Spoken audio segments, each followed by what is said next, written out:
ধারাবাহিক আলোচনা ফিকহুজ জাকাত, জাকাতের মাসাইল, পর্ব নম্বর 3। বিষয়বস্তু ওয়াকফ বা বায়তুল মালের জাকাত। এই দিয়ে আমাদের আজকের আলোচনা শুরু হবে। এটি আমাদের প্রথম বিষয়। আর তারপরে কোন ধরনের সম্পদে জাকাত ফরজ আর কোন ধরনের সম্পদে জাকাত ফরজ নয়, এই বিষয়ে কয়েকটি মাসাইল রয়েছে। লেখক বলছেন জাকাতুল ওয়াকফ, ওয়াকফের সম্পদের জাকাত। ওয়াকফ বলতে যা আল্লাহর জন্য মানুষ সুনির্দিষ্ট করেছে বা সুনির্ধারিত করেছে যে এই জমি জায়গা অথবা এই বিল্ডিং বাড়ি অথবা আপনার এই টাকা পয়সা গুলি হচ্ছে বায়তুল মালের, আল্লাহর জন্য। আল্লাহর জন্য তো সাধারণত ওয়াকফ শব্দটি আজকাল ব্যবহার করা হচ্ছে জমি জায়গা এবং বাড়ি ঘর, যা কোনো মানুষ সাদকা করে দিয়েছে, জনকল্যাণমূলক কাজে কোনো প্রতিষ্ঠানকে দিয়ে দিয়েছে, এটাকে ওয়াকফ, ওয়াকফের সম্পত্তি বা ওয়াকফের সম্পদ বলা হয়। কিন্তু এখানে আমাদের বিষয়বস্তু হচ্ছে ওয়াকফ বলতে বাইতুল মাল, মানে যেসব সম্পদের মালিক কোন একজন বিশেষ ব্যক্তি নন, বরং স্বয়ং আল্লাহ রাব্বুল আলামিন। যদিও সেই সম্পদগুলি কোন বিশেষ কোন দাতব্য প্রতিষ্ঠানের, জনকল্যাণমূলক কোন প্রতিষ্ঠান রয়েছে, সেটা মসজিদ হোক, মাদ্রাসা হোক, আর এতিমখানা হোক, অথবা মুসাফির খানা হোক, যা কিছু হোক না কেন, যেগুলো জনকল্যাণমূলক কাজে আর জন্য, আহ, আল্লাহর সন্তুষ্টির জন্য সেগুলিকে সুনির্দিষ্ট করা হয়েছে। সেটা টাকা পয়সার আকারে হইতে পারে, স্বর্ণ চাঁদির আকারে হইতে পারে, সেটা অন্য কোনো সম্পদের আকারে হইতে পারে। যেহেতু জাকাত ফরজ হওয়ার জন্য একটি মৌলিক শর্ত হচ্ছে জাকাতের পুরোপুরি কোনো একজন ব্যক্তি মালিক হবে, পূর্ণ মালিকানা। আর ওয়াকফের যে সম্পদ, তার কোনো ব্যক্তি মালিক নেই, তার মালিক স্বয়ং আল্লাহ রাব্বুল আলামিন, এবং সেগুলিতে অধিকার রয়েছে সমস্ত বিশ্বের মুসলিমদের। এই জন্য বাইতুল মাল শব্দটি, যা আমিরুল মুমিনিন রাদিয়াল্লাহু তাআলা জামানা থেকে এই নামটির প্রচলন ঘটেছে, বাইতুল মালিল মুসলিমিন আসলে ছিল মুসলিমদের সম্পদের ঘর। হ্যাঁ, মানে এমন একটি আপনার খাত যেটি হচ্ছে সমস্ত বিশ্বের মুসলিমদের ধন সম্পদ। জি। তো সেটাকে সংক্ষেপ করে দিয়ে বাইতুল মাল করে দেওয়া হয়েছে। বাইতুল মাল কথাটি কিন্তু আমাদের ভাষাভাষী সবাই বুঝেন, মানে সরকারি ফান্ড। সরকারি ফান্ড বলতে সামাজিক যে সরকারি ফান্ড রয়েছে, সেটা মসজিদের ফান্ড হোক, মাদ্রাসার ফান্ড হোক, অথবা এই ধরনের, যেগুলো কোনো একজন একক মালিক নেই। লেখক বলছেন আল আওকাফ আল্লাতি আলা জিহাতিন খাইরিয়া আম্মাহ, সে সমস্ত আওকাফ যেগুলি ওয়াকফ করে দেওয়া হয়েছে, দান করে দেওয়া হয়েছে কোন একটি বিশেষ জনকল্যাণমূলক সংস্থাকে। যেমন মসজিদে, মসজিদের ধন সম্পদ, মসজিদের অ্যাকাউন্ট আছে আর সেখানে টাকা পয়সা আছে, অথবা মসজিদের কোন সম্পদ রয়েছে। ওয়াল মাদারিস, এইরকমই মাদ্রাসা, এইরকমই রেবাত অর্থাৎ মুসাফির খানা, ওয়াকফকৃত বিল্ডিং ইত্যাদি ইত্যাদি, এই ধরনের যে কোনো, যেমন বললাম এতিমখানা ইত্যাদি। লাইসা ফিহা যাকাত, এগুলিতে যাকাত নেই, এগুলিতে যাকাত নেই। কেন যাকাত নেই? তার কারণ বললাম যে যাকাতের জন্য প্রথম শর্ত হচ্ছে যে কোনো একজন মালিকানাধীন হইতে হবে। কে এর মালিক? সেক্রেটারি মালিক নয়, চেয়ারম্যান মালিক নয়, সভাপতি মালিক নয়, যিনি মহাপরিচালক এই মাদ্রাসার মসজিদের মুতাওয়াল্লি, তিনি মালিক না। তাকে আমানত তার হাতে তুলে দেওয়া হয়েছে, যে আমানত আপনার কাছে থাকলো, কিন্তু এটা হচ্ছে মালুল্লাহ, স্বয়ং আল্লাহ রাব্বুল আলামিন এর মালিক, সুতরাং তাতে যাকাত নেই। এইরকমই যেমন সৌদি আরব ইসলামিক সেন্টার গুলি রয়েছে আমাদের, এগুলিতে একটা বিশেষ ফান্ড রয়েছে, আর সেটা জাকাতের ফান্ড হইতে পারে, সাদাকার ফান্ড হইতে পারে, সাধারণ একটা ফান্ড হইতে পারে। সেই টাকাগুলি প্রতি বছরে খরচ হচ্ছে, আবার কিছু থেকেও যাচ্ছে বছরকে বছর। আর সেটা বড় অঙ্কেরও হইতে পারে, ছোট হইতে পারে, এগুলোতে জাকাত নেই। জি। বলছেন লেখক, ওয়াকুল্লু মা উইদ্দা লিল ইনফাক ফি ওজুহিল বিররিল আম্মা ফাহুয়া কাল ওয়াকফ। ওই সমস্ত ধন সম্পদ যেগুলি প্রস্তুত করে রাখা হয়েছে কিসের জন্য? যে কোনো জনকল্যাণমূলক নেকির কাজে খরচ করার জন্য, ব্যয় করার জন্য। যে কোনো নেকির কাজে খরচ করবে, বিধবাদের সমস্যার সমাধান, ইয়াতিমদের প্রতিপালন, হ্যাঁ, ইত্যাদি, আর শিক্ষার প্রচার প্রসার, হ্যাঁ, দাওয়াতি কার্যক্রম ইত্যাদি। এই সমস্ত যেগুলি, হ্যাঁ, নেকির কাজে খরচ করার জন্য যেসব সম্পদগুলিকে রাখা হয়েছে, সেগুলি হচ্ছে ওয়াকফের মতো, ওয়াকফের মতো। লা যাকাতা ফি, তাতে কোনো জাকাত ফরজ নেই।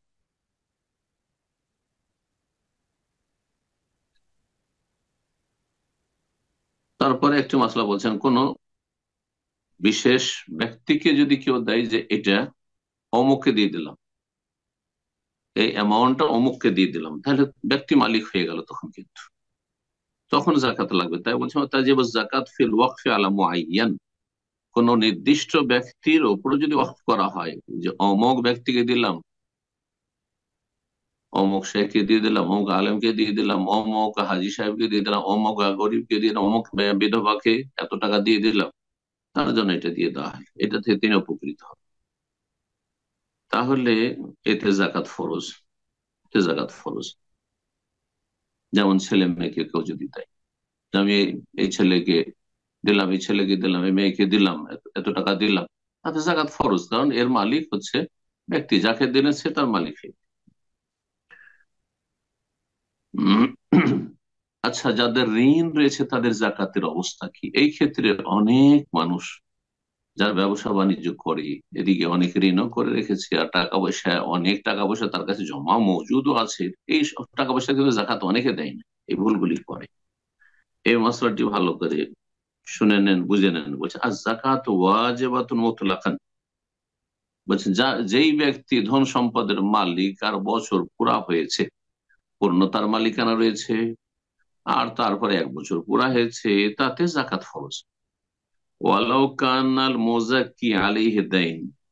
যদিও যেই ব্যক্তি জাকাত দাতা, যার উপর জাকাত ফরজ হচ্ছে, তার কাছে নেশাবের পরিমাণ বা তার বেশি সম্পদ থাকার কারণে তার নেশাব কমে যাবে যদি ঋণ পরিশোধ করা হয়।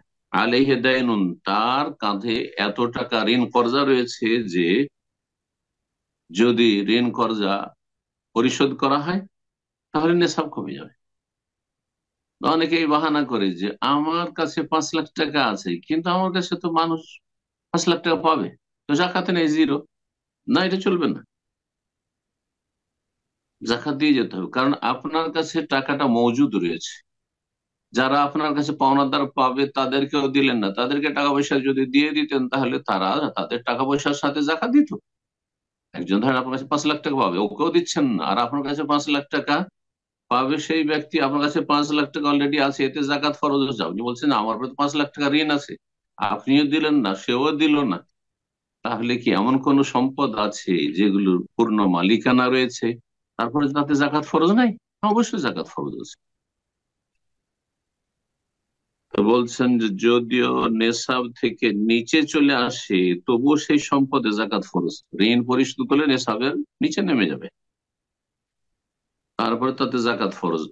তবে যদি এমন ঋণ হয়, বলছে ইল্লা দাইনা, এমন কোন ঋণ হয় ওয়াজাবা কাবলা হলুল জাকাত, জাকাত 1 বছর পুরা হলে ফরজ হবে, আর আপনার সেই ঋণ পরিশোধ করার যে প্রতিশ্রুতি ওয়াদা করা আছে, আর এটা হচ্ছে শরীয়তের বিধান, যে আপনি যখন ঋণ কর্জা নেবেন তখন এলা আজালিল মুসাম্মা, আল্লাহ কোরআন কারীমের ঋণের, ঋণ সম্পর্কে যে সবচেয়ে বড় আয়াত কোরআন কারীম সূরা বাকারার শেষ দিকে রয়েছে, তাতে বলেছেন ইয়া আইয়ুহাল্লাযীনা আমানু ইযা তাদায়ানতুম বিদাইনিন ইলা আজালিন মুসাম্মা। আর সময় নির্ধারণ করেন আপনি, কতদিনের জন্য ধার কর্জা নিচ্ছেন, কতদিনের জন্য ধার কর্জা দিচ্ছেন, সময় হয়ে গেছে, সময় হয়ে গেছে 1 বছর পুরা হওয়ার আগে, 8 মাস 10 মাস যখন হচ্ছে আপনার কাছে টাকা পয়সাটা, তখন জাকাত আদায় করার সময় হয়ে গেছে, তাহলে আপনাকে জাকাত লাগবে না। জাকাত লাগবে না, কি করতে হবে? ফায়াজিবু আদাউহু, তাহলে ঋণ পরিশোধ করা, ঋণ আদায় করা ফরজ। কারণ 12 মাস হলে জাকাত ফরজ, 1 বছরে জাকাত ফরজ হবে। আর যখন 8 মাস 9 মাস 10 মাস হয়েছে আপনার কাছে টাকাটা আপনার মালিকানায় আসা, তখন আপনার ঋণ পরিশোধ করা ফরজ হয়ে, কারণ সময় যে নির্ধারিত ছিল সে সময় চলে এসেছে।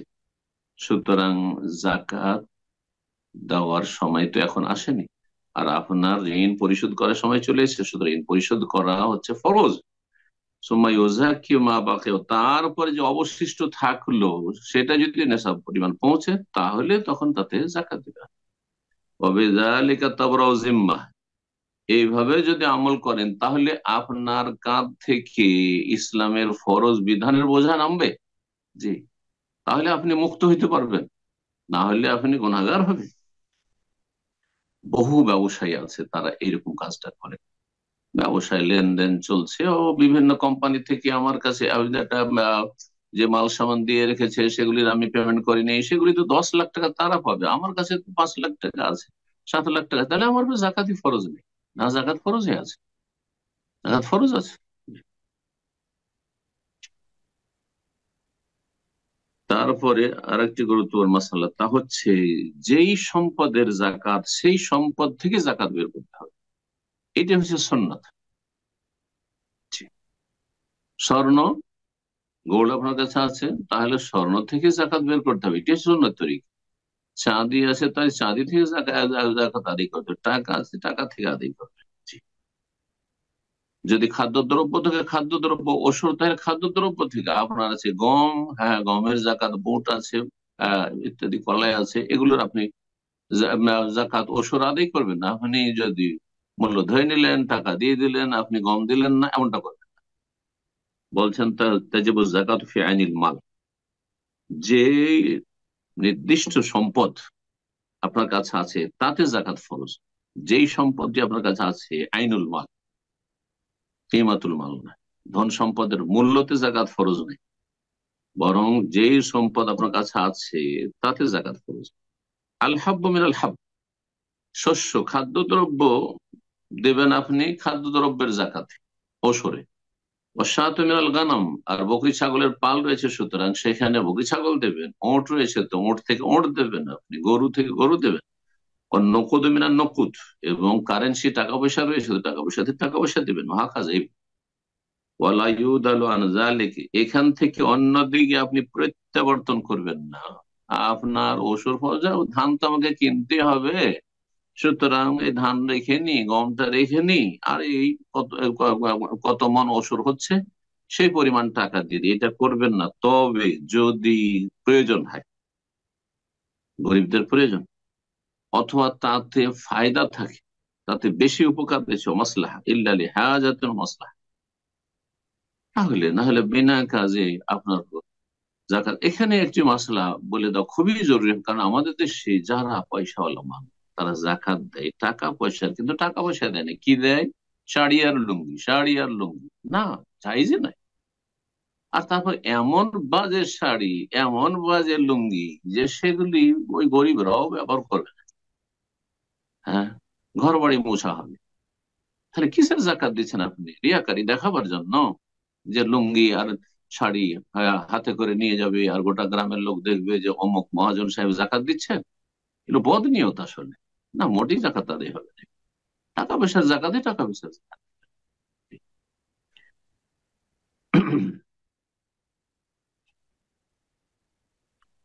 তারপর আর একটি মাসালা, অনেকে কারো কাছে টাকা পাবে, ধার দিয়ে রেখেছে, আর তারপর সেই ব্যক্তি অভাবী গরিব হয়ে গেছে বা ঋণী হয়ে গেছে। হ্যাঁ, তো সেই ব্যক্তির জন্য জাকাত খাওয়া জায়েজ হয়ে গেছে। আর অভাবের কারণে, দারিদ্র্যের কারণে, অথবা তার ঋণগ্রস্ত হওয়ার কারণে তার জন্য জাকাত নেওয়া জায়েজ হয়ে গেছে। তখন সে কি করলো? প্রথম তো দিয়েছিল ধারের নিয়তে, কিন্তু এখন সেটা জাকাতের নিয়ত করে নিল, এটা চলবে না, জায়েজ নয়। কারণ জাকাত দেওয়ার জন্য যখন টাকাটা দিয়েছেন তখনই নিয়ত করতে হবে যে আপনি এটা জাকাত দিচ্ছেন না ধার দিচ্ছেন। যদি প্রথমে নিয়ত করে নিতেন আর সেই সময় তার জন্য জাকাত খাওয়া হালাল হতো, তাহলে ঠিক ছিল। সুতরাং এরকম সুবিধাবাদী হওয়া যাবে না। আপনার টাকাটা যাতে উঠে চলে আসে, সে তো দিতে পারবে না, অভাবী হয়ে গেছে অথবা ঋণগ্রস্ত হয়ে গেছে, সুতরাং টাকাটা কোন রকম করে যেন আদায় হয়ে যায়। চলো ঠিক আছে, তোমার যেহেতু অনেক টাকা ঋণ আছে আর তোমার কাছে আমি 1 লাখ টাকা পাবো, চলো 1 লাখ টাকা দেওয়া লাগবে না, সেটা আমি জাকাতে কাটিয়ে দিলাম না, হারাম জায়েজ না। শেখ হুসাইন রাহমাহুল্লাহ বিষয়টি স্পষ্ট করেছেন, জাকাত আদায় হবে না। আপনি জাকাত দিলেন না, আপনি ঋণ দিয়েছেন। কারণ শরীয়তের একটি মৌলিক নীতিমালা হচ্ছে ইন্নামাল আমাল ও বিন্নিয়াত, মানুষের সমস্ত আমল নির্ভরশীল নিয়তের উপর। আপনি যখন তাকে টাকাটা দিয়েছিলেন তখন কি নিয়তে দিয়েছিলেন? ধার দিয়েছিলেন। এখন আপনার টাকা উঠে আসছে না, সেই জন্য জাকাত হয়ে গেল না, মোটেই জায়েজ নয়। জি।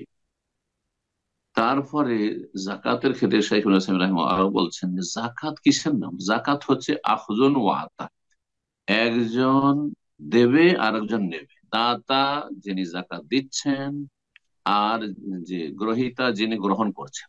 জি। তাহলে এখানে তো সেটা হলো না, আখজু আতা হলো না। আপনি জাকাত হিসেবে তার হাতে তুলে দিচ্ছেন না, যখন তার হাতে দিয়েছিলেন তখন তাকে ধার হিসেবে দিচ্ছেন।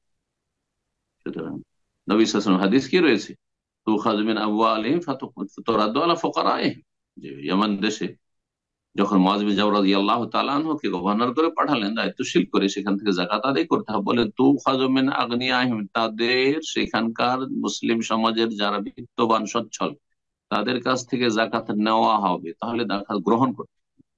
ফাতুরাদ্দু আলা ফুকারাইহিম, তারপরে সেটা বিতরণ করতে হবে, দিতে হবে কাদেরকে? ফোকারা, যারা দরিদ্র অভাবী তাদের। সেটা এখানে পাওয়া যাচ্ছে না। সুতরাং কাউকে টাকা ধার দিলেন আর তারপর সে অভাবী হয়ে গেল, ঋণগ্রস্ত হয়ে গেল, তখন আমি, চলো আমার উপরে এত টাকা জাকাত লাগতো, মনে মনে নিয়ত করে নিলেন, আর ওকে বললেন যে তোমাকে আর দিতে হবে না, ওঠে যায়, জাকাত আদায় হবে না। বলছেন লা ইয়াজুযু লিমান লাহু মালুন আলা আহাদিন, কোন এমন ব্যক্তির জন্য জায়েজ নয় যার ধন সম্পদ কারো কাছে রয়েছে, হ্যাঁ, লা ইয়াস্তাতিউ সাদাদাহু, যেটা সে পরিশোধ করতে পারছে না, আইয়ুসকিতা আনহু, তখন সেটা তার থেকে স্থগিত করে দেবে, মাফ করে দেবে, বেনিয়াতি যাকাত, যাকাতের নিয়তে, সেটা চলবে না। তারপরের মাসআলা হচ্ছে, যেসব ধন সম্পদ গুলি এমন, যেগুলি হচ্ছে স্থাবর সম্পদ আর ব্যবসায়ী সামগ্রী নয়, ব্যবসা বাণিজ্যের জন্য, ব্যবহারের জন্য, সেগুলি হচ্ছে বসবাসের জন্য, ব্যবহারের জন্য, দৈনন্দিন, সেগুলিতে জাকাত লাগবে না, সেগুলিতে জাকাত লাগবে না, যত সেগুলো দামি জিনিস হোক না কেন। বলছেন মা ওয়াইদা মিনাল আমওয়াল লিল কানিয়াত ওয়াল ইস্তেমাল, যেসব ধন সম্পদ গুলি সঞ্চিত করে রাখা হয়েছে বা প্রস্তুত করে রাখা হয়েছে, প্রস্তুত করে বাড়িতে আছে, কিসের জন্য? সেগুলো ব্যবহার করার জন্য, সেগুলি ব্যবহার করবে না, ফালা জাকাত, তাতে জাকাত লাগবে না।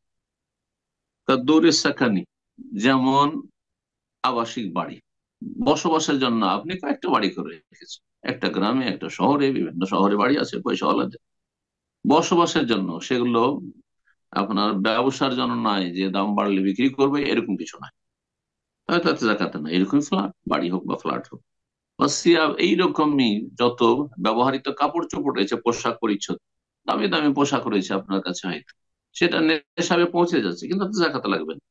ওয়াসাসুল মানজিল, আর বাড়ির যতগুলি ফার্নিচার রয়েছে, আসবাবপত্র রয়েছে, অনেক দামি দামি, অনেক আজকাল যে বেডরুম, এক শ্রেণীর পয়সাওয়ালা মানুষরা এত বেশি তাতে অপচয় করে, লক্ষ লক্ষ আহ রিয়াল দিয়ে, টাকা নয়, শুধু রিয়াল দিয়ে, লক্ষ লক্ষ রিয়াল দিয়ে সেসব একটা বেডরুম, হ্যাঁ, বাইরে থেকে নিয়ে আসা।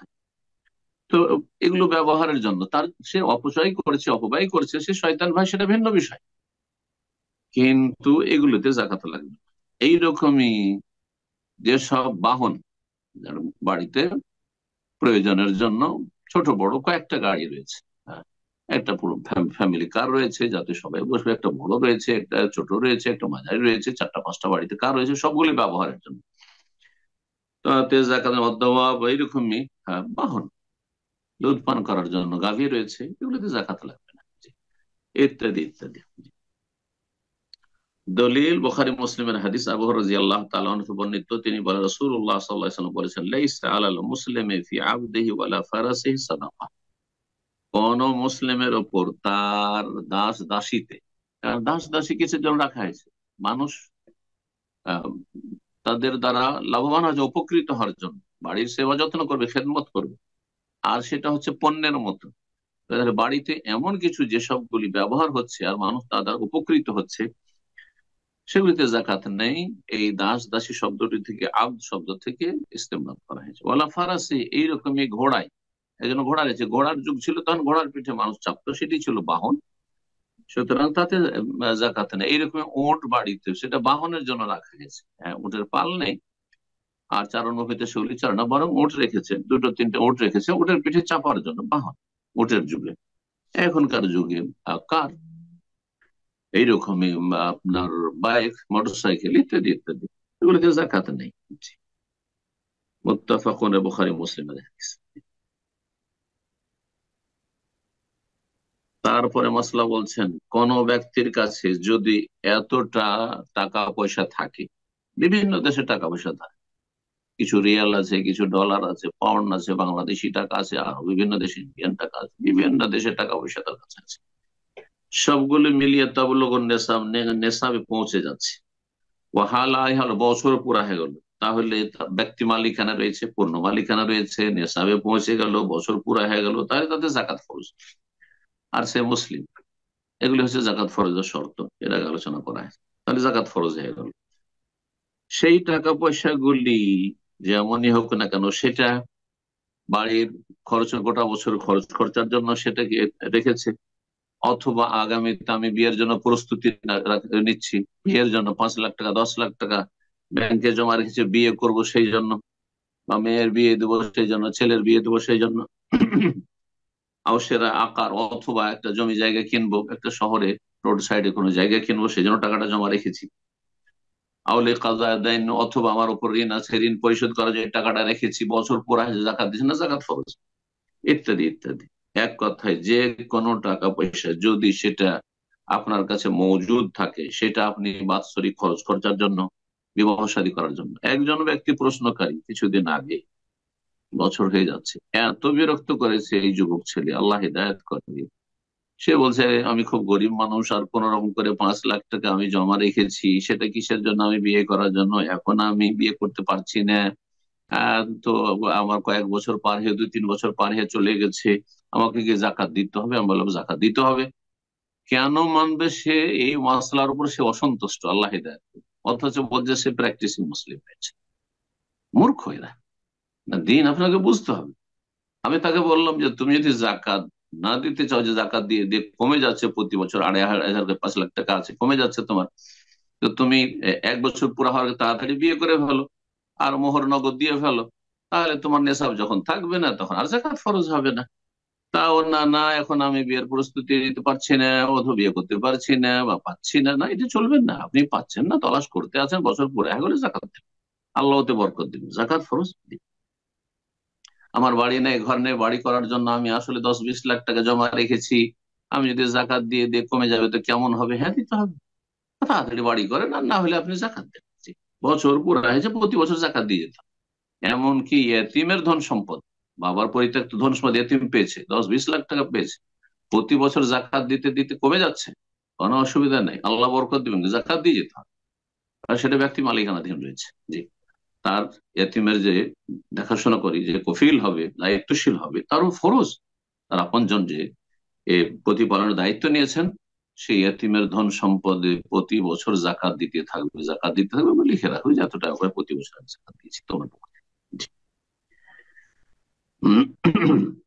তারপরে বলছেন যে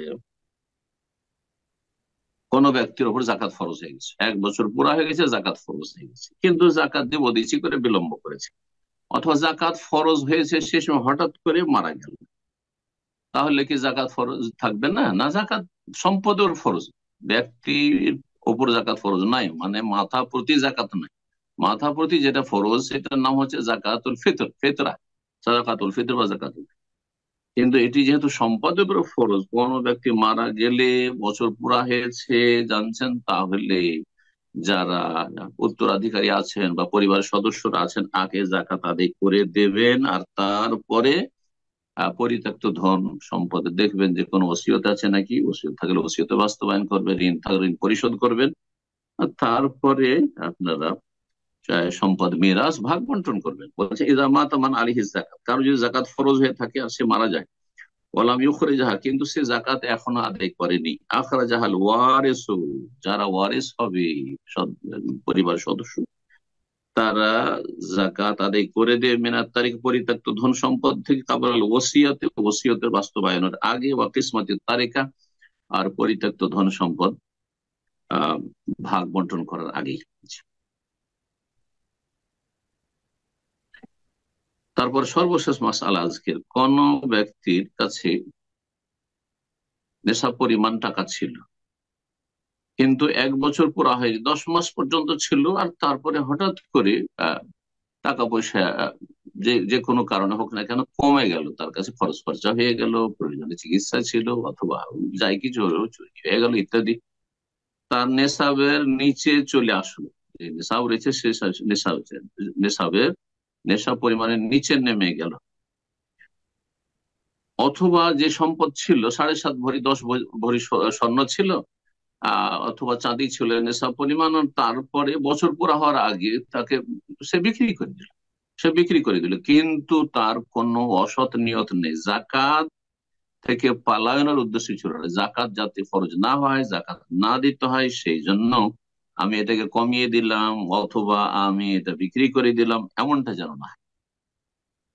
এরকম অনেকে টাকা পয়সা জমা রেখেছেন, বছর পুরা হয়নি, 10-11 মাস হয়েছে, আর 1 মাস পরে জাকাত ফরজ হয়তো, সেই সময় হঠাৎ করে একটা ভালো জমি জায়গায় পেলেন, খরিদ করে ফেলেন, হঠাৎ করে বাড়ি ধরলেন, আর বাড়ি তৈরি করতে শুরু করলেন, যে আর টাকা নেশাবের নিচে চলে খরচ হয়ে গেল, তাহলে জাকাত ফরজ নেই।